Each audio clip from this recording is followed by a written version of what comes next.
દુર્લભમ ભારતે જન્મ, ભારતમાં જન્મ મળવો એ દુર્લભની વાત કહેવાય. એટલું જ નહીં, દેવો પણ આશા રાખે એવું તે ભારત ભૂમિમાં શું હશે કે દેવોને પણ આ ભારત ભૂમિમાં જન્મ લેવાની મહત્વકાંક્ષાઓ જાગતી હોય. કારણ કે આ ભારત ભૂમિ તેનું કણે કણ એ પવિત્ર કહેવાય, ચેતનવંતુ કહેવાય. કારણ કે આ ભારત ભૂમિની અંદર એવા મહાન રત્નો નિર્માણ થયા કે સમગ્ર માનવના હિત માટે, દેશ માટે, રાષ્ટ્ર માટે, ધર્મ માટે, સંસ્કૃતિ માટે, એટલું જ નહીં, એક એક સિદ્ધાંત માટે આખા જીવનો તેને ખર્ચી નાખ્યા. પોતાના માટે જીવે એ પશુ, બીજા માટે જીવે એ માણસ. દેશ માટે, રાષ્ટ્ર માટે, ધર્મ માટે, સંસ્કૃતિ માટે, માનવના હિત માટે જે વ્યક્તિ જીવે એને મહામાનવ કહેવાય. અને ઇતિહાસો હંમેશા મહામાનવના રચાતા હોય છે. તેમાં પણ આઝાદીના લડવૈયા, મહાસંગ્રામ એટલે મહામાનવનો મહાસાગર. વિશ્વના તમામ ઇતિહાસોનો અભ્યાસ કરશું, પણ આઝાદીના લડવૈયાનો ઇતિહાસનો જ્યારે અભ્યાસ કરશું, બધા ઇતિહાસો કરતા આ ઇતિહાસ સર્વશ્રેષ્ઠ લાગશે. કારણ કે તેની અંદર વિપુલ પ્રમાણમાં મહામાનવો આપને જોવા મળશે કે જેમણે આખું જીવન માનવના હિત માટે, દેશ માટે, રાષ્ટ્ર માટે તેને ખર્ચી નાખ્યું. જો જાગત હૈ વો પાવત હૈ, જો સોવત હૈ વો ખોવત હૈ. એટલે કે જાગૃત માણસ આ જગતની અંદર ઘણું બધું મેળવી શકે, ઘણું પામી શકે. એટલું જ નહીં, વિશ્વની ઘણી બધી સિદ્ધિઓ પણ એ આત્મસાત કરી શકે, મેળવી શકે. પણ જાગૃત કહેવો કોને? આ સમાજની અંદર તેની અલગ અલગ વ્યાખ્યાઓ આપણને જોવા મળે. પણ આપણે એ સાંસ્કૃતિક દ્રષ્ટિએ જોઈએ તો જે વ્યક્તિ પોતાનું કર્તવ્ય પૂર્ણ રીતે નિભાવતો હોય એ વ્યક્તિ જ એ જાગૃત કહી શકાય. આ સમાજની અંદર, આ જગતની અંદર, માનવી જીવનની અંદર ઘણા બધા કર્તવ્યો હોય છે, પણ તેને સમજવા માટે આપણા પૂર્વજોએ તેનું બે વિભાજન કર્યું, બે વિભાગ પાડ્યા. એક પ્રાથમિક કર્તવ્ય અને શ્રેષ્ઠ કર્તવ્ય. પ્રાથમિક કર્તવ્ય એટલે કે પોતાના પરિવારનું ભરણ પોષણ કરવું, વ્યવહાર ટકાવવો. મોટા ભાગના લોકો આ સમાજની અંદર આવતા આપને જોવા મળશે. પણ શ્રેષ્ઠ કર્તવ્ય એટલે આ દેશ માટે, રાષ્ટ્ર માટે, ધર્મ માટે, સંસ્કૃતિ માટે, માનવી મૂલ્યો માટે, માનવના હિત માટે જે વ્યક્તિ સતત કાર્યરત હોય એને શ્રેષ્ઠ કર્તવ્ય કહેવાય. કારણ કે તેમાં હજારો લોકોનું હિત સમાયેલું હોય. પણ દુઃખની વાત તો એ છે મિત્રો કે મોટા ભાગનો સમાજ પ્રાથમિક કર્તવ્યમાં જોવા મળશે, પણ શ્રેષ્ઠ કર્તવ્યમાં ખૂબ ઓછા લોકો જોવા મળશે. કારણ કે આ પથ ઉપર ચાલનાર વ્યક્તિને સૌ પ્રથમ પોતાની વ્યક્તિગત મહત્વકાંક્ષાઓની એ હોળી કરવી પડે. એટલું જ નહીં, ઘણી બધી ખુશીઓ, ઘણા બધા સુખો, એના બલિદાનો આપવા પડે. કોણ સામે ચાલી આવા કષ્ટો અને દુઃખો સહેવા એ તૈયાર થાય? જે લોકો આ દેશ માટે, રાષ્ટ્ર માટે કંઈક કરવાની તમન્નાઓ હોય એ જ વ્યક્તિ આ પથ ઉપર ચાલતા હોય છે. કારણ કે ક્રાંતિ માર્ગ કઠિન કિતના, કૈસી ઉનકી રીત. ક્રાંતિ માર્ગ કઠિન કિતના, કૈસી ઉનકી રીત. પદ પદ में बरसी लगे और रोम रोम में तीर.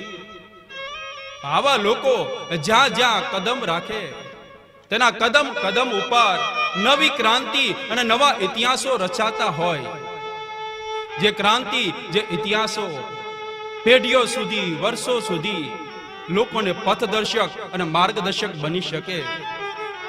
આ સુવર્ણ ભારત દેશનું એ સ્વપ્ન જો સાકારિત કરવું હોય, આ ભારત દેશની અંદર ફરી પાછું રામ રાજ્ય લાવવું હોય તો પ્રત્યેક વ્યક્તિનું એક કર્તવ્ય જાગૃત કરવું પડે. અને જે વ્યક્તિના જીવનની અંદર આવી કર્તવ્ય જાગૃતતા જોવા મળે એવા આદર્શો, એના જીવન ચરિત્રો એ મૂકવા પડે.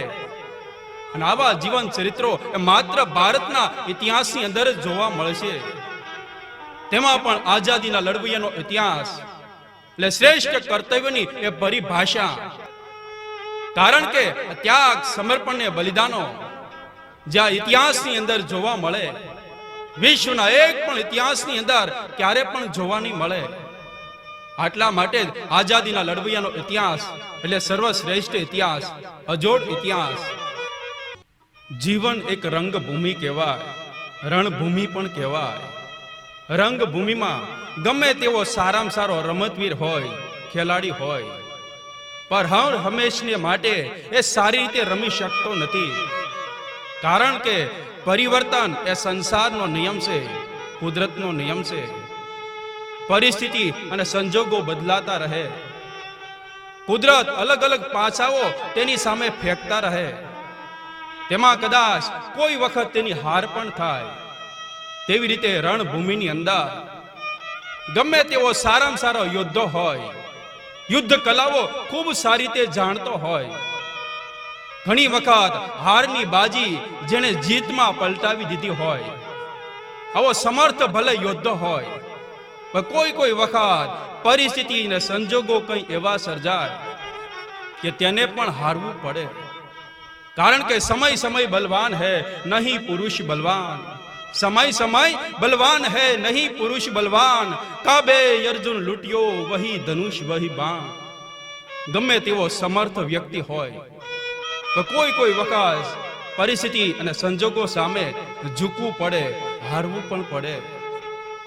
પણ હારવું એ વાત જુદી, પણ હાર સ્વીકારી લેવી એ વાત જુદી. બંને વચ્ચે જમીન અને આસમાનનું અંતર હોય છે. કારણ કે હારી જવું એ નૈસર્ગિક છે, તેમાં પરાધીનતા છે. પણ હારી ગયા પછી હાર સ્વીકારી લેવી એ કાયરતા કહેવાય, દુર્બળતા કહેવાય. પણ હારી ગયા પછી પણ હાર ન સ્વીકારવી એને વીર કહેવાય, મહાવીર કહેવાય. અને આવા લોકો એ સમાજમાં નવી ક્રાંતિ અને નવા ઇતિહાસોનું એ સર્જન કરતા હોય છે.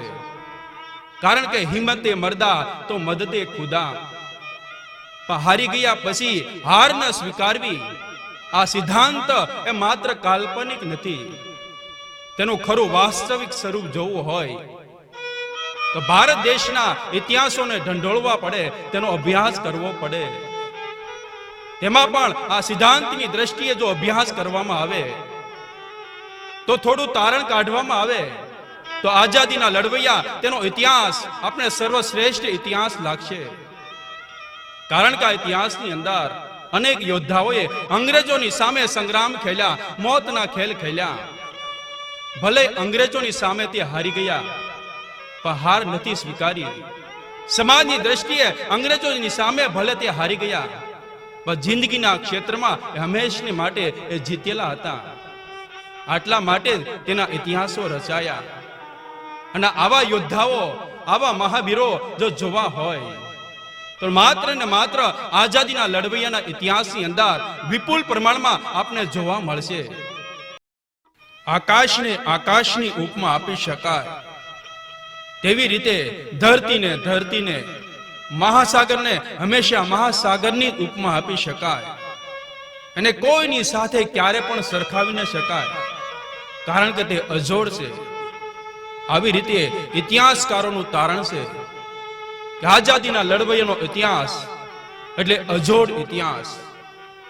કારણ કે આ ઇતિહાસની અંદર એવી તો ઘટનાઓ આપને જોવા મળે, સાહસ, હિંમત, બુદ્ધિમત્તા, પરાક્રમો, એટલું જ નહીં ત્યાગ, સમર્પણ અને બલિદાનથી ભરેલા આપણે જીવન ચરિત્રો જે જોવા મળે, વિશ્વના એક પણ ઇતિહાસની અંદર ક્યારે પણ જોવા નહીં મળે. આટલા માટે જ આઝાદીના લડવૈયાનો ઇતિહાસ એટલે સર્વશ્રેષ્ઠ ઇતિહાસ, અજોડ ઇતિહાસ. શરીર માધ્યમ ખલુ ધર્મ સાધનમ. શરીર એ ધર્મ સાધવાનું સાધન કહેવાય. ધર્મ જ એ માનવી જીવનની ખરી પહેચાન, ખરી ઓળખ કહી શકાય. કારણ કે આહાર નિદ્રા ભય મૈથુન ચ પશુભી નારાયણમ ધર્મે હિતેશામ અધિકો વિષહ ધર્મે હીન પશુ સમાન. આહાર નિદ્રા ભય મૈથુન ચ, આ ચાર વાતો પશુ અને માણસની અંદર એક સમાન હોય છે. પણ ધર્મે હિતેશામ અધિકો વિષહ, ધર્મ એ માનવી જીવનમાં પશુ કરતા કંઈક વિશેષ છે. ધર્મથી જ એ માણસ પશુ કરતા અલગ પડે. ધર્મ એ માનવી જીવનમાંથી જ્યારે બાદ કરવામાં આવે ત્યારે એ પાછળ પશુતા જ વધે, ધર્મહીન પશુ સમાન. આટલા માટે સૃષ્ટિના સર્જન હારે ધર્મની ચિંતા કરેલી આપને જોવા મળે. ધર્મ સંસ્થાપનાર થાય સંભવામી યુગે યુગે.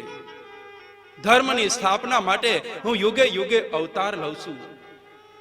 કારણ કે ધર્મ એ માનવ સમાજનો પ્રાણ કહેવાય, ખરી પહેચાન કહેવાય. આટલા માટે જ શાસ્ત્રકારોએ પણ કહેવું પડ્યું કે ધર્મો રક્ષતી રક્ષતઃ. ગમે તેવી પરિસ્થિતિમાં પણ વ્યક્તિએ ધર્મનું રક્ષણ કરવું જોઈએ. કારણ કે ક્ષિપ્રમ ભવતી ધર્માત્મા. ધર્માત્મા એટલે કે ધર્મનું જતન કરનાર એ વ્યક્તિનું ક્યારે પણ એ પતન થતું નથી. આટલા માટે ધર્મ એ માનવી જીવનની એ ખરી પહેચાન, ખરી ઓળખ કહી શકાય.